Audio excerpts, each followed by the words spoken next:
Okay friends, it's time to get started on our job. One of the first things you need to do is safely raise and support the front of the vehicle so the wheel is off the ground. Once you've done that, continue on by removing all 5 of your 21mm lug nuts and then the wheel.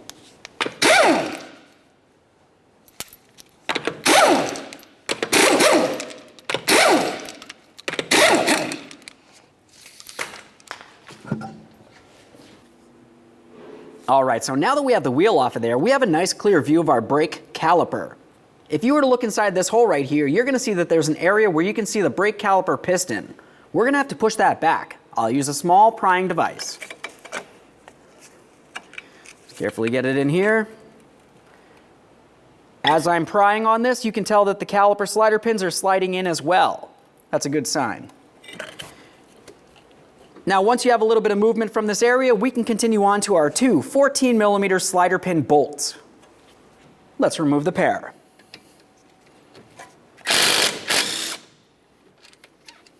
Inspect your hardware as you remove it. If it needs to be replaced, now's the time.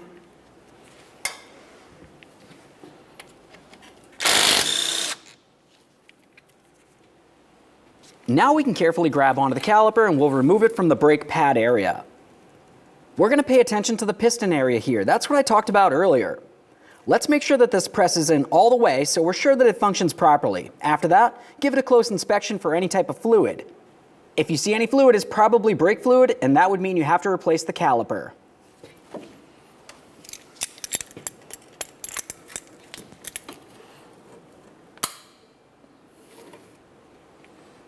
As you can tell, it pressed in so it's nice and flush. I'm confident that this caliper is good. I'll release the tool. And now we're going to hang the caliper so we're putting no pressure on the flex hose. Let's move along to removing our brake pads. As you remove them, just give them a quick inspection. If it looks like they're worn at an angle, that could potentially mean you have an issue where the brake pad was stuck in the bracket, or even one of your slider pins is frozen.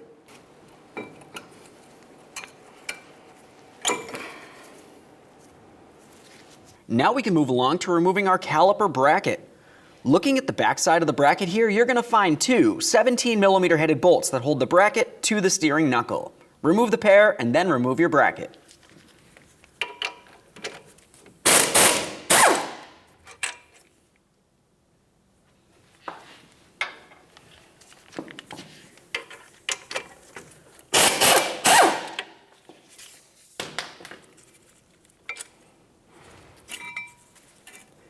Give your bracket a quick inspection, set it aside. We'll be cleaning this up later.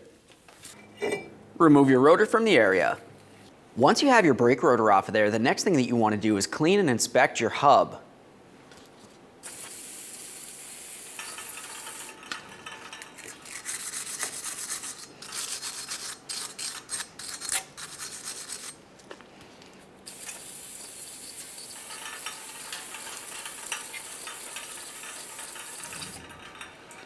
Once you feel as though you have it cleaned, make sure it's a smooth surface. You don't want any rust or debris on this area in between your hub and your brake rotor.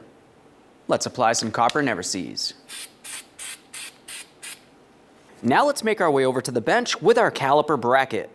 We're going to have to start disassembling this. There's going to be several parts on it that you want to remove, clean, and then typically reinstall. To start, let's continue with the slider pins themselves.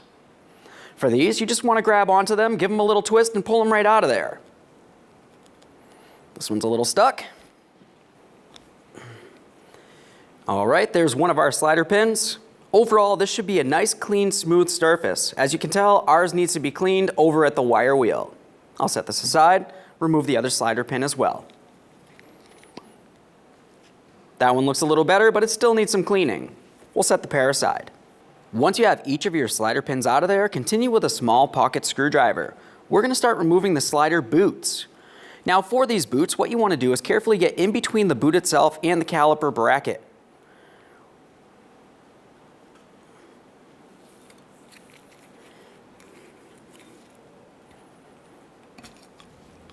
Once you're in between that area, go ahead and pry it right out of there. Now the next step you want to do is give it a nice squeeze. You want to make sure it's soft and pliable and it's not torn, worn, or damaged in any way. If it looks like this, you have to replace it. Now we can't stop there. We still have the caliper bracket tins to remove. You're going to find 4 of these on each of your front caliper brackets. Remove all 4.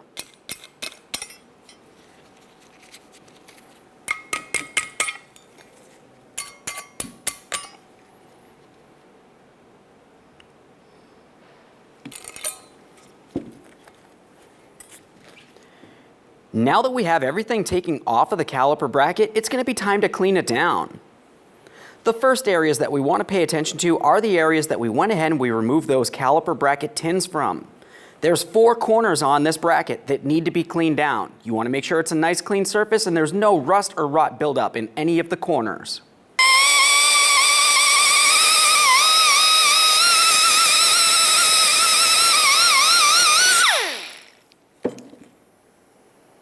That one looks pretty good. I'll do the same to all. Now that we have all 4 corners cleaned up, let's continue on to our 2 slider ports. It's important to make sure that you use a bore brush and some parts cleaner and clean out the entire area of both of the ports.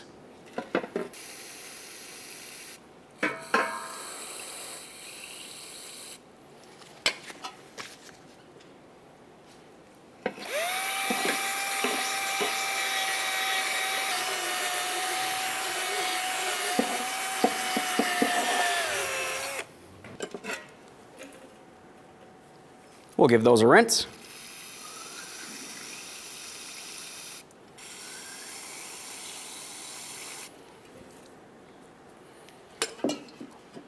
Now, once you feel as though you have them cleaned, go ahead and take a peek inside. Once again, you want to make sure they're clean and free of any debris and, of course, any type of damage.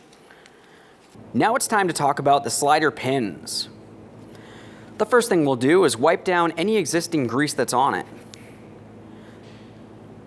Once you have that cleaned off, the next thing you want to do is pay attention to make sure there's no rust or damage on the shanked area of the slider pin. This needs to be able to flow freely in and out of the caliper bracket.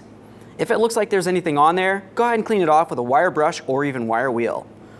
Another area to pay attention to is all the way down along this area. You can see that there's a small groove that makes its way all the way around the slider pin.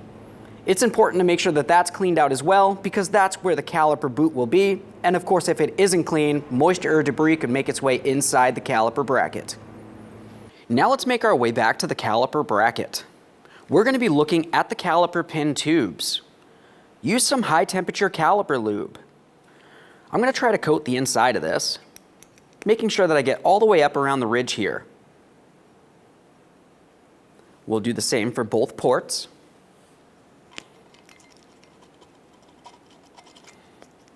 Now it's going to be time to install our caliper slider boots. As you can tell, I've got new ones. The old ones I had were torn and they are not reusable.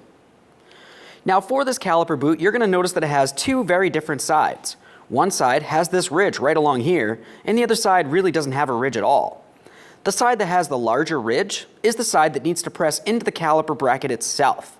When you press this in, just come in at an angle and then gently start pressing it in. Make sure it's in there fully and it's not hanging out in any way.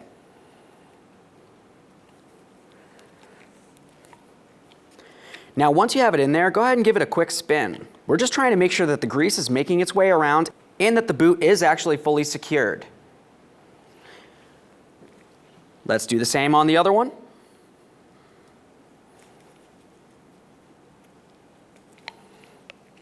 Quick spin. Now it's going to be time for the slider pins.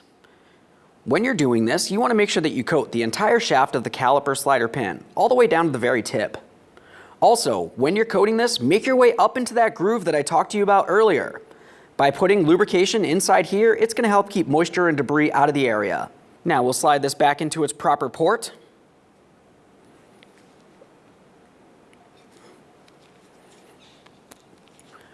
Once it slides in there, you want to press it in as far as possible and then make sure you squeeze out any air from inside the boot. After that, we'll just continue on by cleaning up our mess around this area and then do the exact same thing for the other slider pin. Now let's continue on to the 4 corners that we went ahead and cleaned on the caliper bracket. It's important to make sure you coat this with a thin amount of high temperature caliper lubricant. You don't want to use a lot because we don't want it to go ahead and get on the brake pads or brake rotor.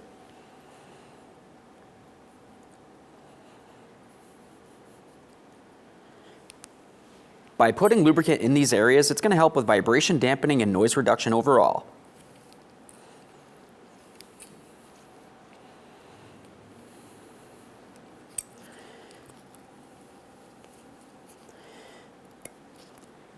Now that I have one side together, I'll do the exact same thing on the other side of the bracket.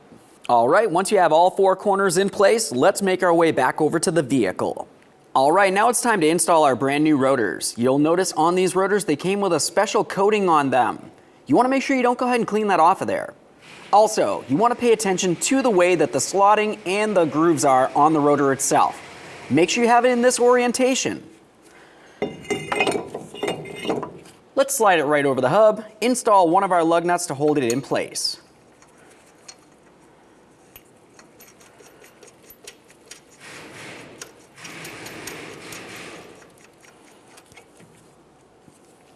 Now let's install our caliper bracket in the area. We'll slide it into place and start in both of our caliper bracket bolts. You'll notice that I cleaned the threads and I applied some red thread locker.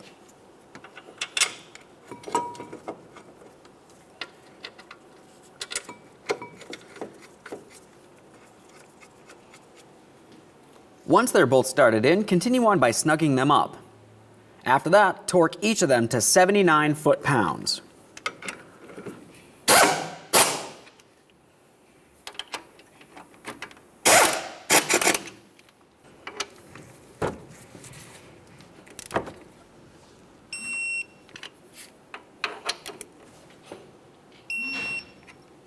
Okay, so now it's going to be time to start dealing with our brand new front brake pads. Now what you're going to notice in your kit is it came with some wear indicator tabs. We're going to have to install these. The installation for these is going to be fairly easy overall. What you want to do is you make sure that you put one of the wear indicator tabs on each of the pads. And when you do it, you want to make sure you have it in place so that when you put the pad in position, it's going to be in the upright position. Now let's go ahead and slide this right on here. Looking at the wear indicator, over here where my finger is, you can tell it has a little hoop. On the other side is where the wear indicator is. We want to make sure we have that wear indicator facing towards the pad material. We'll slide that right into place over one of the ears. Now let's take that brake pad and we'll slide it in position. The way that I have this wear indicator means that this would be on the inboard side.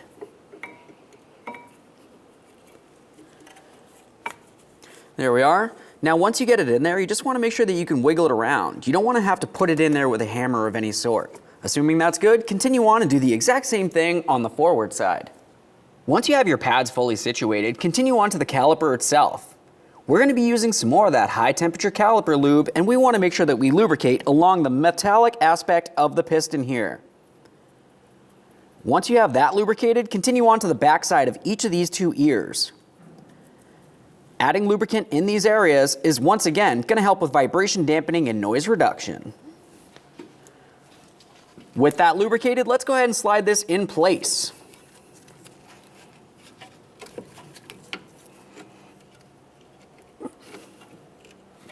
Now before we go ahead and put in our mounting bolts, pay attention to your flex hose. When you're putting the caliper on, you want to make sure that you did not twist this flex hose. If you did, it's going to cause a restriction and potential brake issues. Continue on with your two caliper slider bolts. A little bit of red thread locker couldn't hurt. We'll start each of these in, bottom them out, and then torque them to 25 foot-pounds.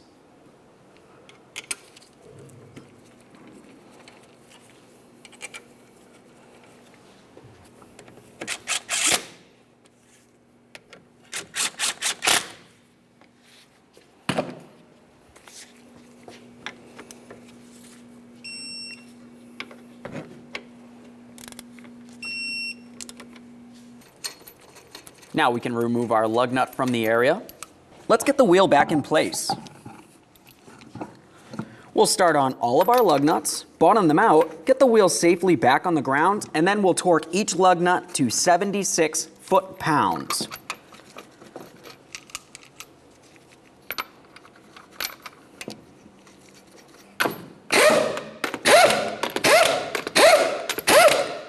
Alright, so at this point we have the wheel back on the ground. Let's torque these 21mm lug nuts in a crisscross manner.